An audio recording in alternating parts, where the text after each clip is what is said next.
Há quem diga que tem um charme único, património mundial da humanidade, o Porto cativa pelo casario plantado à beira do Douro, as escarpas acidentadas, a arquitetura antiga que perdura no tempo lado a lado com os traços da modernidade. Mas a cidade é também o vinho, a gastronomia, as gentes, o rio no horizonte, as pontes e os edifícios, com uma estação ferroviária de São Bento que ganha prémios atrás de prémios, como uma das mais bonitas do mundo.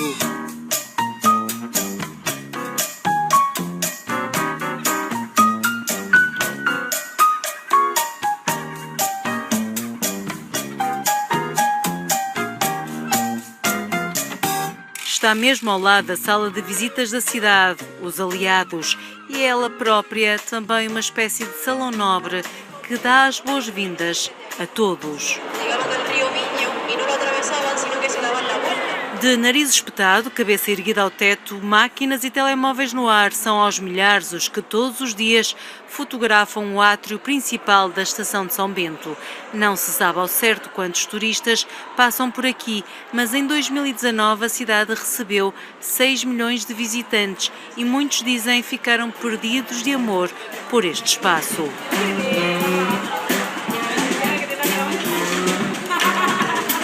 A estação foi construída em cima do convento beneditino de São Bento de Ave Maria. Em 1834 foram extintas as ordens religiosas em Portugal, sendo que a última abadesa morreu quase 60 anos depois e só então se pôde demolir o convento para construir a estação.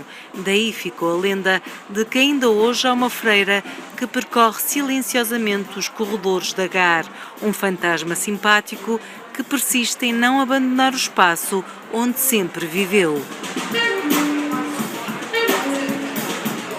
A fantasia não tem qualquer evidência científica, mas cai bem a uma estação que ela também, palco de muita história. Começou por chamar-se a Estação Central do Porto, porque a outra que existia era fora da cidade. Campanhá era no Cabo do Mundo, portanto, como sinal de modernidade, era trazer o comboio mesmo até ao centro da cidade. E se tivermos em conta que a praça, a atual Avenida dos Aliados, já era o centro cívico no século XIX e no início do século XX, entendemos a estação de comboio neste local. A primeira pedra da estação foi lançada em 1900 e foi escolhido como arquiteto Marques da Silva, formado em Paris. A estação haveria de ser inaugurada em 1916 e só aí o arquiteto se terá percebido que faltavam as bilheteiras, mas tudo o resto estava lá. O trabalho da exceção do ferro, mas sobretudo a singularidade do átrio, para o qual foi chamado um pintor de renome, Jorge Colasso. Inserido no contexto de época e de uma certa nostalgia romântica e de afirmação até da nacionalidade, Jorge Colasso escolhe uma série de temas ligados à história nacional e ligados também ao Porto. O casamento de Dom João I com Dona Filipa de Alencastre passou-se na cidade do Porto e está ali recriado.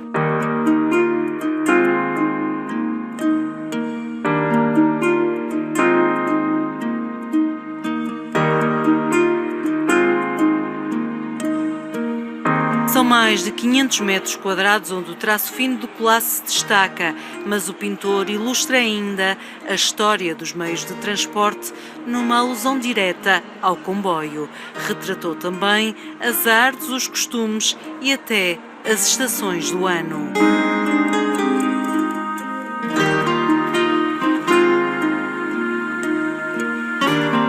Fotografados à exaustão por turistas dos 4 cantos do mundo que levam um pedaço da história de Portugal, poucos são os que sabem o trabalho que dá a conservar as estações e os azulejos.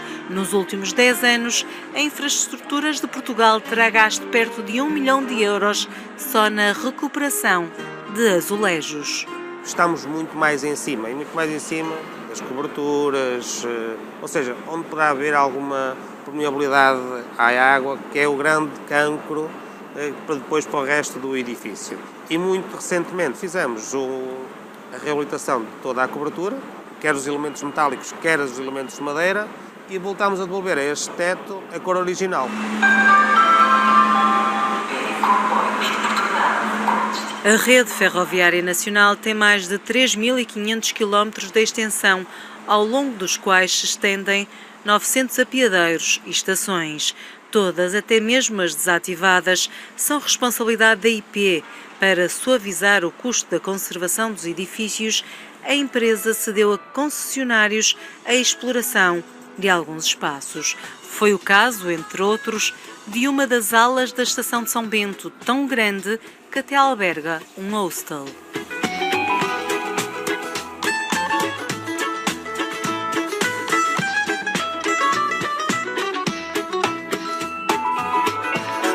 Abriu em 2017, mesmo ao lado da GAR. Tem vista para os comboios e é escolhido por muitos pela comodidade de daqui poderem partir para todo o norte do país. Mas o facto de estar dentro de um edifício histórico trouxe constrangimentos.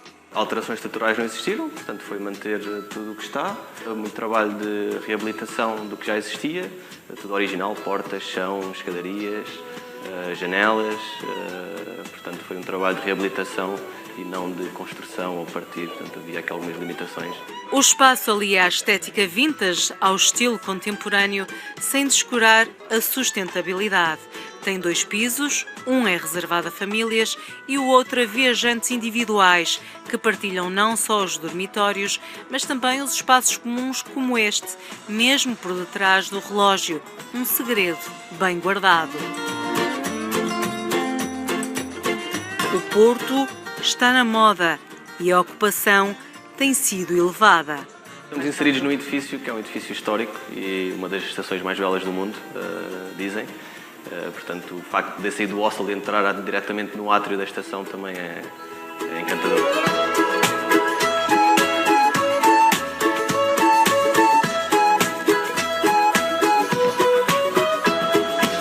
Agora há mais um atrativo. Na ala sul da estação de São Bento nasceu um centro gastronómico e cultural com a assinatura de Souto Moura. O espaço junta 12 restaurantes, 2 bares e uma torre inspirada num reservatório de água e ainda um agradável espaço exterior onde todos podem conviver.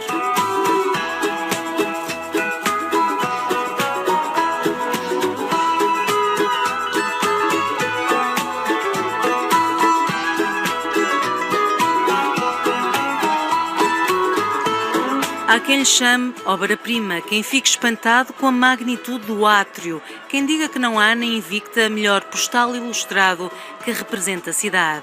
Afinal, a cidade e a estação andam de mãos dadas. O Porto foi eleito em 2017 como o melhor destino europeu e São Bento ganhou prémios em 2011, 2012, 2013 e 2014. Algumas das mais prestigiadas publicações dizem que é uma das estações ferroviárias mais bonitas do mundo e a arquitetura também já foi distinguida.